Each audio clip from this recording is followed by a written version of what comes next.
Sure, it's okay, sweetheart. He's perfectly safe at home, I murmured softly, steering my little Sophie toward the kindergarten entrance with gentle hands. Yet she gripped my jacket even harder, her sweet cheeks flushed and tear-streaked. Mommy, please, she begged through sobs, wriggling desperately in my embrace. We have to go back right now. Something bad is happening to baby Noah. My world stopped. Noah was only 5 months old.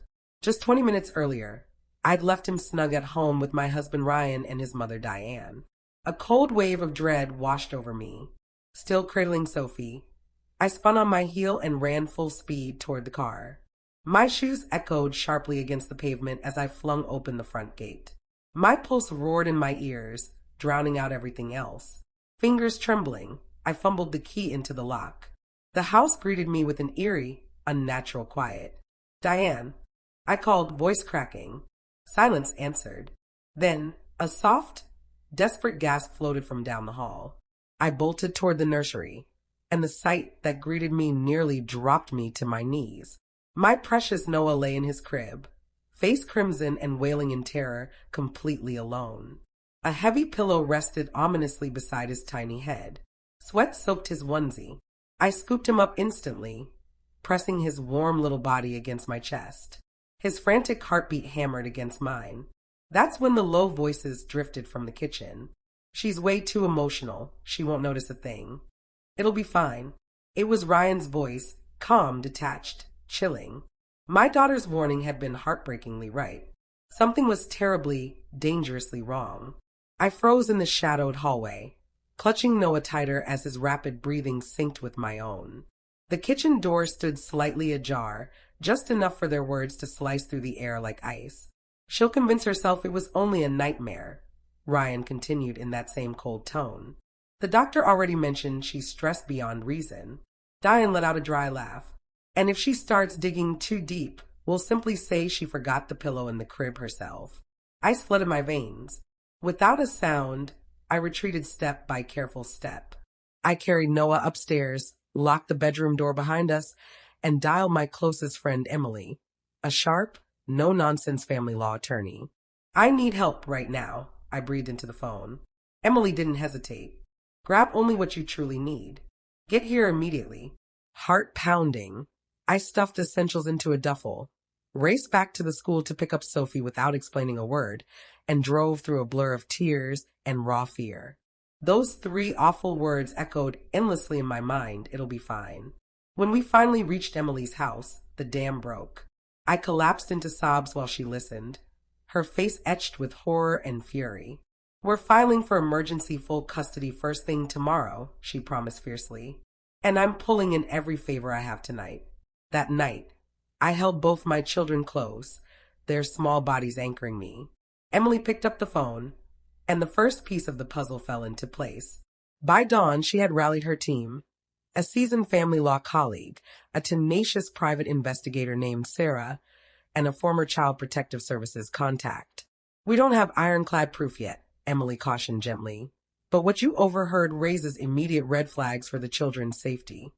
I turn over everything, voice recordings, snapshots, frantic notes about odd marks, uneasy moments that had never quite added up. Then Sarah, the investigator, looked at me steadily. Can you get me close to the house without being seen? I hesitated only a second before nodding. The memory of Noah's terrified little face in that crib was all the courage I needed. While Sarah kept watch, I remained out of sight, contacting the children's pediatrician, submitting urgent legal requests, and leaning completely on Emily's strength.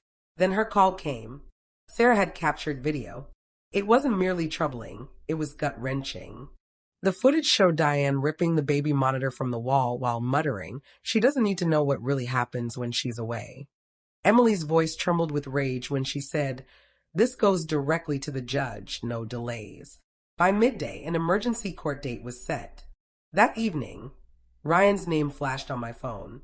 I let it ring out, then texted back for simple words, "Tell it to the judge."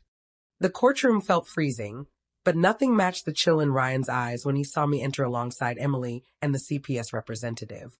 He had no idea about the footage yet. He tried to act relaxed, even offered a weak wave as if this were all a silly mix-up. I didn't return it. The judge entered. Emily rose. Your Honor, we are presenting time-stamped audio, video evidence, and supporting medical documentation that clearly shows ongoing risk to the minor child. Ryan's composure cracked. He blinked hard, stunned. Then the recording played. Diane's harsh voice filled the room. Quiet down. Stop that crying. I don't care if you're starving. Your mother abandoned you, both of you. Noah's muffled, heartbroken cries pierced straight through me. The judge halted the video midway. Is this the child's paternal grandmother? Yes, Your Honor, Emily confirmed. Recorded yesterday morning, while she was entrusted with his care. Ryan shot to his feet. There's context. She was exhausted. Sit down, the judge ordered sharply. You failed to safeguard your own child. You do not speak now. I held my gaze forward, refusing to look at him. The judge turned to me with steady compassion. Emergency full custody is granted to the mother, effective immediately. The father must vacate the residence by midnight. For the first time, real fear flickered across Ryan's face. He trailed me into the hallway, voice low and poisonous. You orchestrated this whole thing, didn't you? You set me up. You've always hated my mother. I turned slowly. No. Your mother ruined everything herself, and you stood by and let it happen. He sneered. Fine. Keep your precious kids. But that house? My name's on the deed, too. Not anymore, I replied calmly, handing him a folded document. His hand shook as he opened it, his own signature from 5 years earlier, the quitclaim deed he'd signed during our refinance to put the house solely in my name for better terms. He'd completely forgotten. You tricked me, he hissed. You absolute idiot. No, I said, stepping closer. You handed it over because you assumed I'd always stay small, tired, quiet, never fighting back. You never dreamed I'd actually use the power you gave away. He pressed back against the marble wall, speechless. I looked into his eyes and saw nothing worth saving anymore. I'll tell the press, he threatened weakly. Say you fabricated everything. Make you look unhinged. I smiled thinly. Go ahead. The moment you mention my name, that video spreads everywhere. Everyone will see exactly who you really are. He fell silent, staring at me as though truly seeing me for the first time. The next day, I walked into the police station, not to press charges yet, but to file a formal report. The officers studied the faint marks on my wrist, the photos of the broken monitor, the unexplained scorch on the crib rail. Do you believe the child was truly in danger? He asked. I met his gaze unflinchingly. I know he was. I left with an official case number, a contact card, and the steady strength of someone whose truth could no longer be ignored. When I returned home, Diane's car had vanished.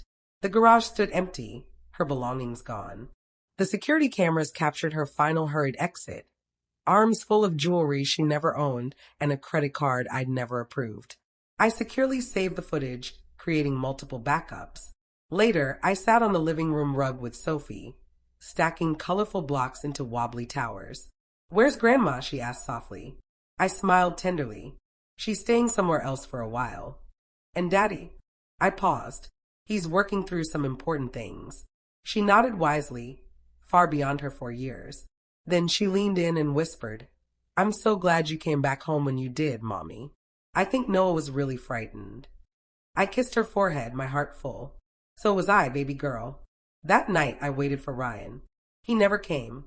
Instead, a stream of detached, defensive texts arrived.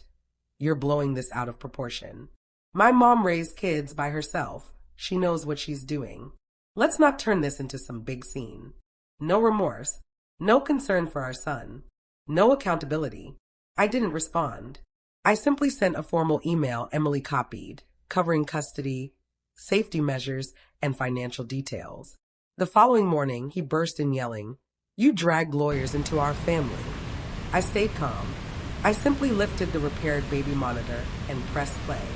Diane's furious shouts, Noah's terrified cries, shattering glass, then dead silence. He crumpled onto the couch, all bravado gone. Do you get it now? I asked quietly. He looked up, eyes stripped of arrogance. Only fear remained, perhaps a flicker of shame. But I wasn't seeking apologies. I needed safety for my children and for me. I slid a folder across the table. restraining orders, emergency custody confirmation, separation documents. Sign, I said evenly, or everything becomes public. He exhaled shakily once and signed. But the deepest justice arrived quietly the next morning. I walked into preschool holding Sophie's hand high, head up, composed and unshaken. Whispers rippled through the halls before I even reached her classroom. Her teacher, Miss Harper, gave me a knowing, respectful nod. You did the right thing trusting your gut, she murmured. Then I spotted the local news van in the parking lot. An anonymous tip had reached them. Child endangerment, neglect, and abuse, backed by chilling baby monitor audio. The ignored screams, the broken glass, the cruel words, all now undeniable evidence. By midday, Child Protective Services had opened a full investigation. Ryan's company, always boasting about family first, placed him on immediate suspension. Diane received a court-mandated therapy order and was barred from any contact with minors pending review. Yet the most profound moment came that evening at bedtime. Sophie snuggled against me under her softest blanket and whispered, "Mommy, thank you for listening to me, for coming back." Tears filled my eyes, not from hurt, but from a deep, healing peace. I was no longer just a mother who endured. I had become a fierce protector. The silence they once mocked had transformed into a voice they could no longer ignore. And in that quiet victory, my family was finally free.